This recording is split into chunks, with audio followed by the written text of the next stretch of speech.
What if the unsinkable ship never actually needed to prove it? What if the Titanic completed its maiden voyage without ever hitting that iceberg? On April 14, 1912, the RMS Titanic struck an iceberg in the North Atlantic. Of the roughly 2,200 people aboard, more than 1,500 died. It remains one of the most famous disasters in history, not just because of the scale, but because of who was on board and what it exposed about the world they lived in. So let's ask the obvious question. What if that iceberg simply wasn't there? Start with the passengers. John Jacob Astor IV, one of the richest men alive, dies that night. Benjamin Guggenheim, of the Guggenheim banking family, dies too, reportedly changing into formal wear to, in his words, die like gentlemen. Isidore Straus, co-owner of Macy's, refuses a lifeboat seat meant for older passengers. His wife, Ida, refuses to leave without him. Both die together. Now imagine all of them simply arriving in New York. Astor's fortune keeps compounding under his own hand instead of his estate's. Guggenheim keeps building his business empire directly, instead of his young daughter Peggy inheriting early and eventually becoming one of the most influential art patrons of the 20th century, partly because of the path his death set her on. Here's where it gets bigger than any one family. The disaster exposed a brutal truth. Survival rates were dramatically higher in first class than in third. Roughly 60% survived in first class, compared to around 25% in third.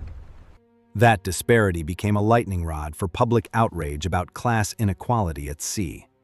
And practically, the disaster directly led to SOLAS, the International Convention for the Safety of Life at Sea in 1914, mandating enough lifeboats for every passenger, a 24-hour radio watch on every ship, and the creation of the International Ice Patrol, still operating in the North Atlantic today. Remove the disaster, and none of that gets written. At least, not yet, and not from this trigger. Maritime safety keeps drifting along on outdated assumptions, with nothing forcing the industry's hand. Now follow it forward. Just 3 years later, the Lusitania is torpedoed during World War I, killing nearly 1,200 people.